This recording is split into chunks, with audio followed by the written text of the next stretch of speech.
Salam, hər vaxtınız xeyir olsun. Mən Rıza müəllim bugün sizə Böyük Britaniyanın Hindistan işğalının başa çatdırılması haqqında məlumat verəcəm. Bildiyiniz kimi Böyük Britaniya Hindistanın işğalını Ostin şirkəti vasitəsilə həyata keçirirdi. 19-cu əsrin birinci yarısında artıq Maratha Konfederasiyasının və Sikh dövlətinin əraziləri ələ keçirildi. 1856-cı ildə isə Avodh knyazlığının torpaqlarının ələ keçirilməsi ilə artıq İngiltərə Hindistanın işğalını başa çatdırmış oldu. Və Hindistanın idarə edilməsi Ostin şirkətinə tapşırıldı. Ostin şirkəti Hindistanı istismar etməyə davam edirdi. İstismarın növləri müxtəlif idi. Bunlardan ağır vergilər, milli zülm və İngilis ordusunda xidmət edən hindli hərbiçilərə ikinci dərəcə hərbçisi kimi baxılırdı. Həmçinin Hindistana sənaye malları satmaq və xam mal aparmaq kimi istifadə olunurdu.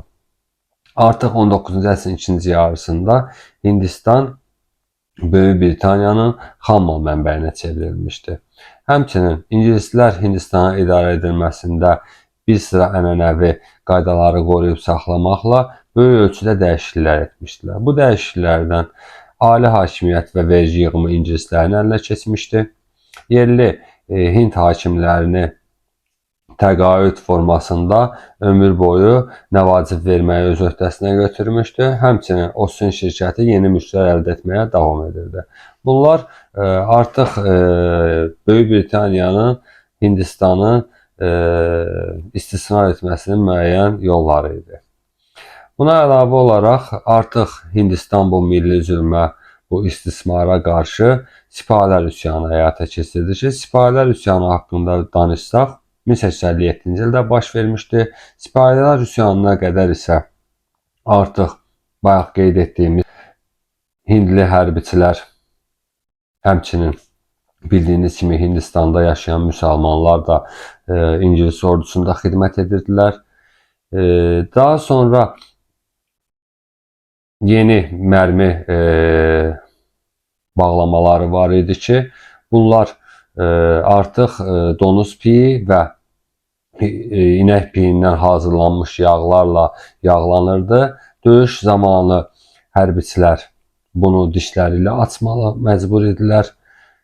Bayaq da haqqında danışdığımız kimi hindlilər və müsəlmanlar üçün bu heç də xoşa gələn bir hal deyildi. Çünki hindlilər üçün inək müqəddəs heyvan hesab olunurdu. Həmçinin müsəlmanlar üçün isə donuz haram qəbul olunurdu və bu onlar üçün bir bəhanə oldu. Həmçinin 1857-ci ildə artıq bəzi xəbərlər yayıldı ki, Böyük Britaniya hindliləri zorla xristianlaşdıracaq.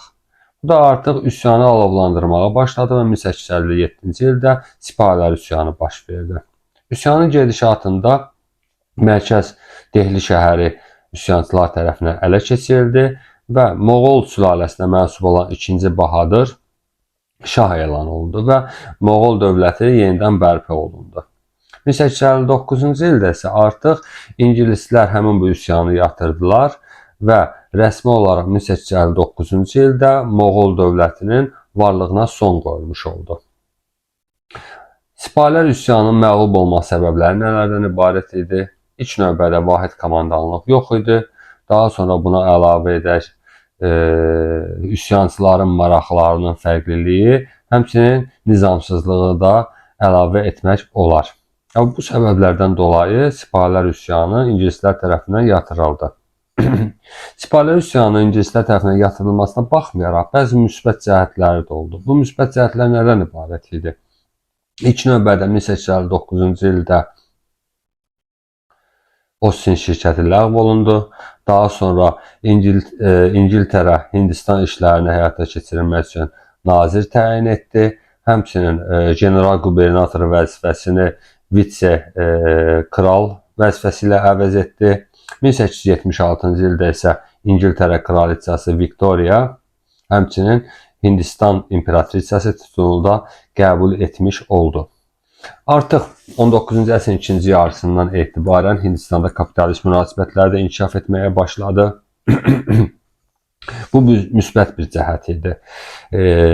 İngilis kapitalistləri Hindistanda həmçinin dəmir yolunu, o cümlədən suvarma sisteminə və plantasiya təsərrüfatlarının yaradılmasına kapitallar qoyurdular. 1884-cü ildə isə artıq Bombeydə Hindistan kapitalına əsaslanan toxuculuq fabriki yaradıldı. Bu isə müstəsna hal idi.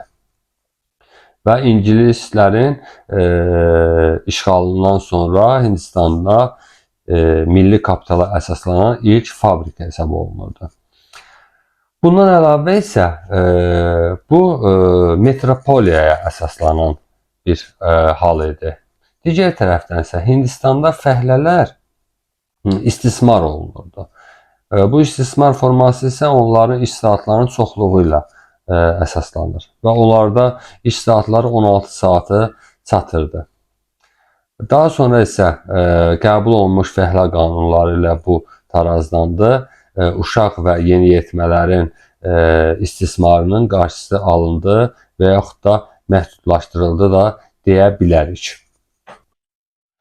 Daha sonra isə 1885-ci ildə təbii ki, ingilislərin razılığı ilə Ümumi Hindistan Milli Konqresi yaradıldı.